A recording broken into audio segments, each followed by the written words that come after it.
تمام تعریفیں اللہ کے لیے، درود اور سلام محمد اور آل محمد کے لیے۔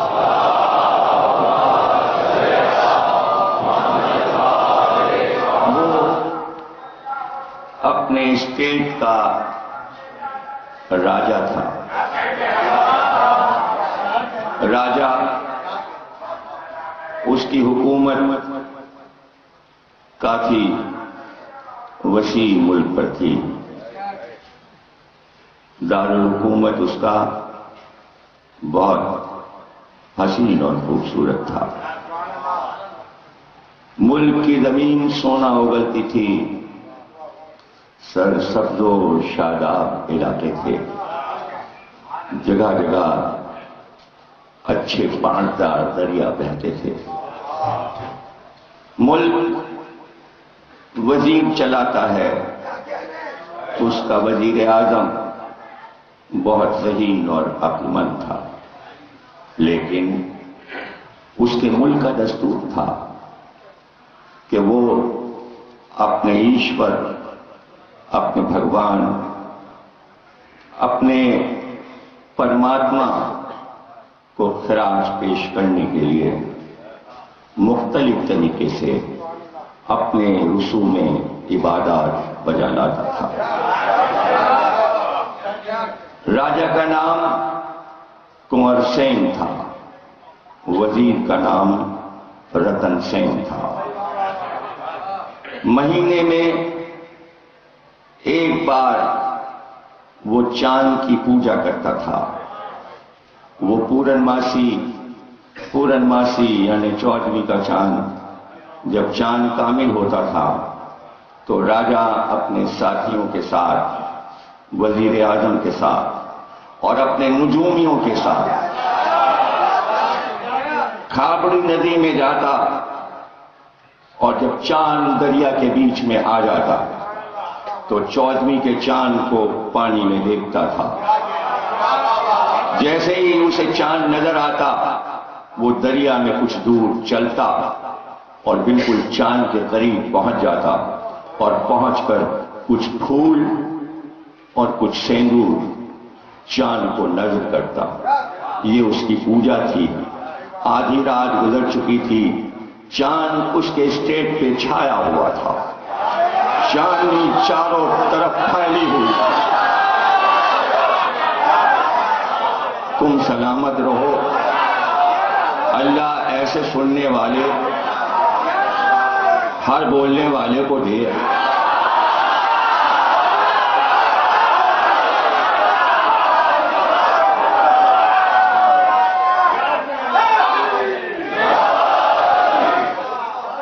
چاندنی نے اپنا فرش بچھایا تھا، لہروں میں چاند چمک رہا تھا۔ ایک بار اس نے چاہا کہ پھول چڑھا دے 14ویں کے چاند کو، کہ اس کی نظر پانی پہ گئی۔ پیچھے وزیر، دائیں بائیں نجومی، اس نے دیکھا چاند تو 2 ٹکڑے ہیں۔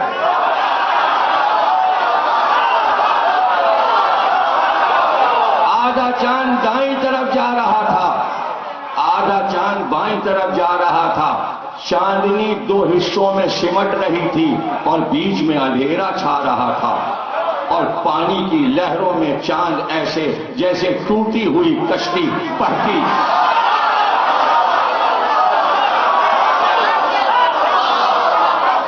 کاہے کو ایسا سما دیکھا تھا؟ ایک بار مڑ کر رتن سین کے چہرے کو دیکھا۔ بادشاہ پر جب مشکل آتی ہے تو وزیر کو ہی تو ملتے۔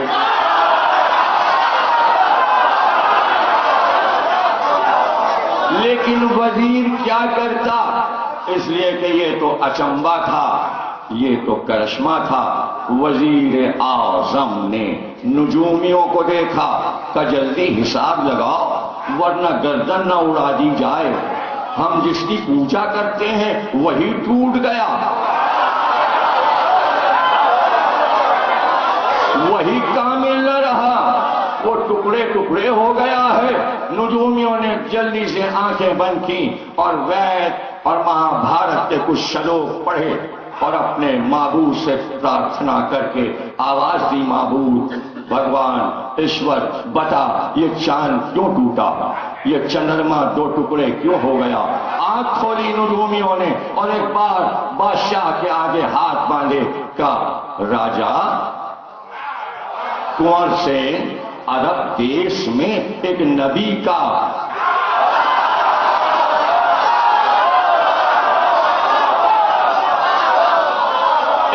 نے پرویش کیا ہے، ایک نبی نے پرویش کیا ہے، وہ بھی چندرما سمان ہے،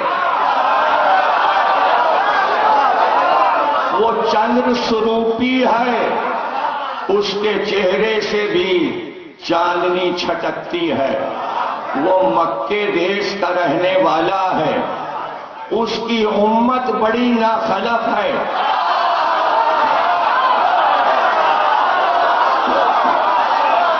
وہ بس اپنی قوم سے کہتا ہے بھگوان تو ایک ہے، ایشور تو ایک ہے، وہ سب اس کا مذاق اڑاتے ہیں۔ آج وہ بلند پہاڑی پر تھا اور اس نے کہا کہ اقرار کرو کہ ایک ہے ایشور۔ اس کی قوم نے ماننے سے انکار کیا اور پھر یہ کہا کہ بتاؤ یہ چاند اگر تم توڑ سکتے ہو تو ہم تمہارے خدا کو مان لیں۔ بس اس نے اپنی ایک انگلی اٹھائی ہے اور چاند ابھی ابھی ٹوٹا ہے۔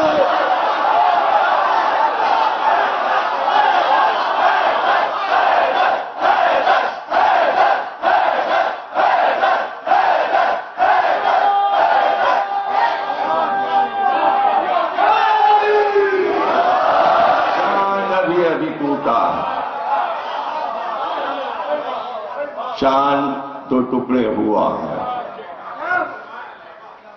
پانی سے راجا باہر آیا، دربار میں پہنچا، رتن سین سے کہا، وزیر سے کہا جلدی جاؤ، ایسا چمتکار دکھانے والا پھر سچا ہی اوتار ہے، وہ پھر بھگوان کا سچا اوتار ہے، کچھ تحفے لے جاؤ اسے پیش کرنا، اور اگر امتحان ہی کرنا ہے تو کچھ چیزیں اس طرح لے جاؤ کہ جو اس کے دیش میں نہیں پائی جاتی۔ اگر وہ نام بتا دے گا تو تمہیں خود پتہ چل جائے گا کہ وہ سچا ہے، اس کا دھرم ستیہ ہے۔ اگر آپ کہیں تو پوری تقریر ہندی میں کر دوں۔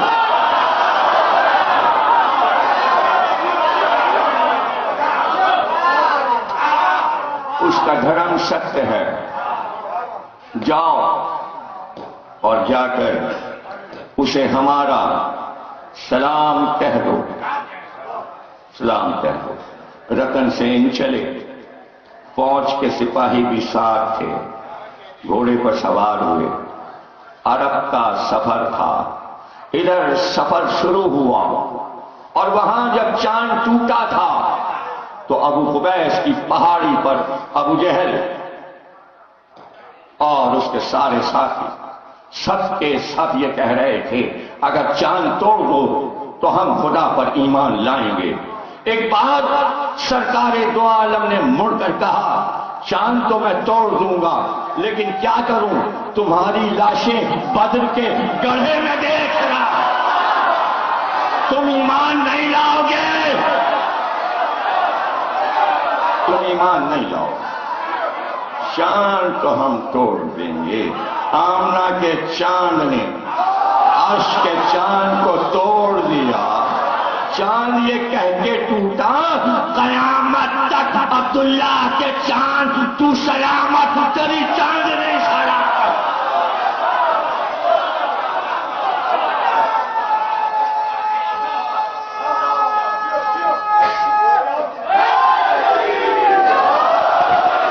چاند سلامت، تیری روشنی سلامت۔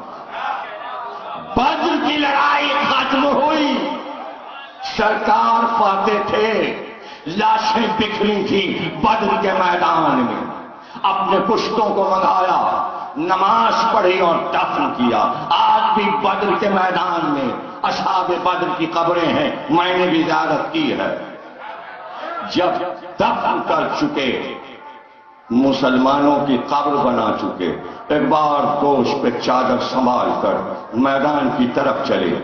صحیح بخاری سے پڑھ رہا ہوں، پیچھے پیچھے اصحاب بھی چلے، اور ایک بار رکے میدان جنگ میں اور رک کر کہا یہ سارے کافروں کی لاشوں کو گھسیٹ کر میرے پاس لاؤ، ان کی لاشیں لاؤ، لاؤ اس کی ابو جہل کی لاش بھی لاؤ. سب کی لاشیں کھینچ کھینچ کے سرکار کے قدموں کے پاس لائی گئی. کہا ان کی ٹانگیں پکڑ پکڑ کے بدر کے کنویں میں پھینکو. بدر کے گڑھے میں سب کی لاشیں ڈالی. ہاتھ میں ایک چھوٹی سی لکڑی تھی تیر نما جسے ہلاتے جاتے. یہ بدر کی لڑائی شروع ہونے سے پہلے ہاتھ میں تیر پکڑا تھا. ایک تیر کے نشانے پر پوری لڑائی سرکار نے لڑوائی. یہ سرکار کا تیر بالکل نشانے پہ بیٹھا. اسی تیر سے اشارہ کر کے ایک ایک کافر کا نام لے کر پکارا، فلاں ابن فلاں، فلاں ابن فلاں، فلاں ابن فلاں. صحیح بخاری سے پڑھ رہا ہوں، کتاب کا نام نہ بھولنا، صحیح بخاری سے پڑھ رہا ہوں. صحیح مسلم میں بھی روایت ہے، ایک ایک لفظ بخاری میں لکھے، گھبرا نہ جانا. فلاں ابن فلاں، فلاں ابن فلاں، فلاں ابن فلاں. سنو، ہمارے خدا نے ہم سے جو وعدہ کیا تھا آج پورا کیا. تمہارے خداؤں نے تم سے جو وعدہ کیا تھا وہ پورا ہوا یا نہیں؟ کھڑے تھے، آگے بڑھے بخاری مسلم اور کہا یا رسول اللہ آپ ان کافروں سے اس طرح باتیں کر رہے ہیں جیسے یہ سن رہے ہیں. کہا یہ تم سے بہتر میری آواز.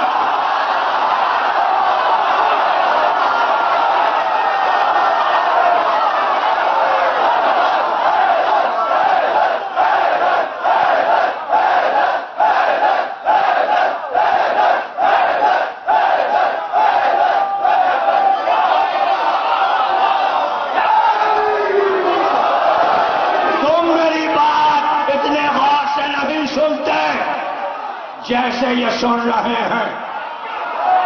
بتاؤ جہنم کا مزہ تم نے چکھا کہ نہیں چکھا؟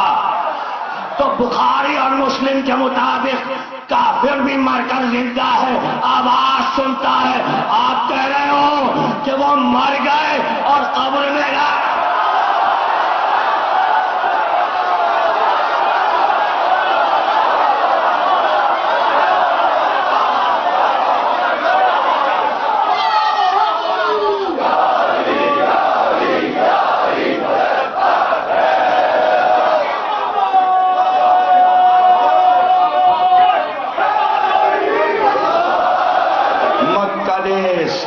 دعوت ذوالشیرہ نے خیمات ڈھائی تھی، گھر گھر سے لوگ نکل پڑے تھے اور اللہ کو ماننے کو تیار نہیں تھے. لیکن ابو طالب کے بھتیجے نے عربوں سے منوا کے چھوڑا. ایسا منوایا کہ اب توحید چھوڑنے کو کوئی تیار نہیں ہے. اب توحید ایسی مانی کہ محمد کو چھوڑ دیا، علی کو چھوڑ دیا. لا الہ الا اللہ، لا الہ الا اللہ. کبھی تو کہو محمد رسول اللہ، کبھی تو کہو علی ولی اللہ. خوب یاد کرا دیا. نماز ایسی یاد کرائی کہ جان فدا نماز پڑھ. روزہ ایسے یاد کرایا کہ روزے پہ جان فدا. اب پتہ نہیں روزہ نام ہے سحری کا کہ افطاری کا، لیکن جان فدا. حج پہ جان فدا. اتنے ہار کہ ایئرپورٹ پہ چہرہ چھپ جائے. دین یاد کرا دیا. ایسا لگتا ہے کبھی کافر تھے ہی.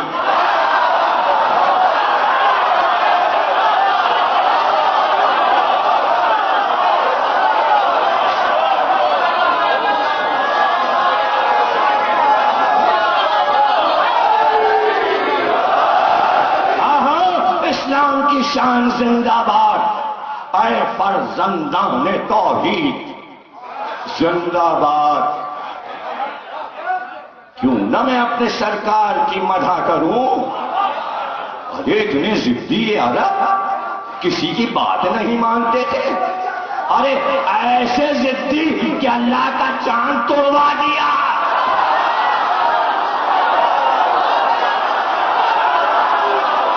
ارے توڑ پھوڑ کب سے ہو رہی ہے؟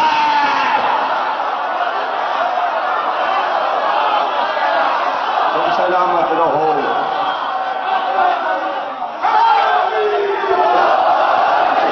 چاندنی چھن چھن کے آتی ہے، کبھی کبھی بیٹھ جاتے جا کے شاہراہ مکہ میں ایک درخت تھا چھتنار، جس کے سائے میں سلمان ایک فرش بچھا دیتے، سہیب رومی فرش بچھا دیتے، سب آ کے وہیں بیٹھ جاتے۔ اب کچھ سختی کم ہوئی تھی، اس لیے ذرا سکون ملا تھا، لیکن مکے سے باہر ہی بیٹھتے تھے، جانے کب پتھر آنے لگے، کب پتھر آنے لگے۔ وہ تو راستہ تھا، وہ راستہ جوڑتا تھا عراق کے راستے سے، سیدھے سندھ کو شاہراہ جاتی تھی، سندھ سے اتر پردیش کو جاتی تھی۔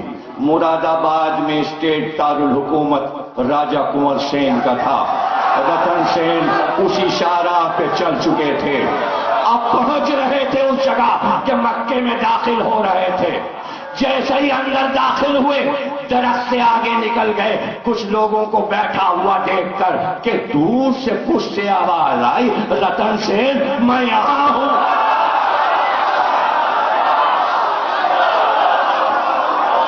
رتن سین میں یہاں ہوں۔ کس نے اس انجانے دیش میں ہم کو پکارا؟ کیا عرب دیش میں بھی لوگ ہمارا نام جانتے ہیں؟ گھوڑے واپس ہوئے، ساتھی واپس ہوئے، سامان بہت ساتھ تھا، گھوڑے سے اتر پڑے، مسند کے قریب آئے، کہا ہمیں کس نے پکارا؟ دوستوں نے اشارہ کیا کہ سرکار دو عالم نے تمہیں پکارا۔ اب جو رتن سین نے دیکھا، کاہے کو ایسا حسن دیکھا تھا، ہر مہینے چاند پانی میں دیکھتا تھا،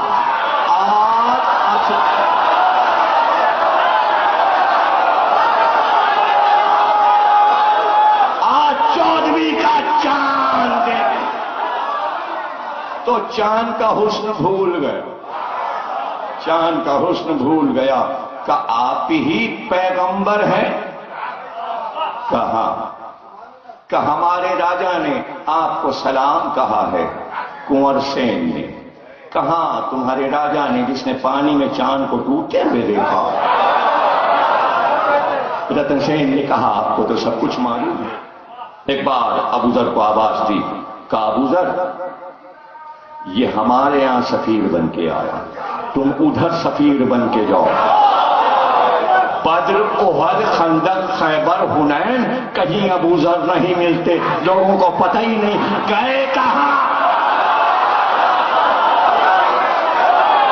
ابو ذر ادھر تھے، رتن سین ادھر۔ رتن سین صحابیوں میں شامل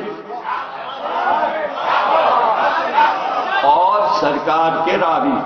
صحیح بخاری میں ایک حدیث ان سے ہے، لیکن انہیں سب کہتے تھے رتن بابا۔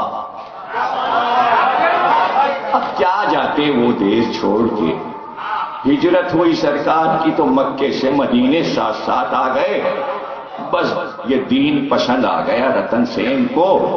بدر کی لڑائی ہوئی، رتن سین نے دیکھا، رپورٹ لکھ کر مہاراجا کو بھیجی۔ بدر کی لڑائی کے بعد سرکار کے گھر میں شادی ہوئی، مدینے میں دھوم دھام ہوئی، علی دولہا بنے، سیدہ دلہن بن کر علی کے گھر بیاہ کر آئیں۔ رتن سین نے وہ شادی بھی دیکھی، شادی کا حال راجا کو لکھ کر بھیجا، راجا کتاب بناتا گیا۔ ارے مورخ صرف عرب میں نہیں ہوتا تھا، آل محمد کا ذکر اسی عہد میں ہندوستان پہنچ گیا اور اب تک پھیل گیا۔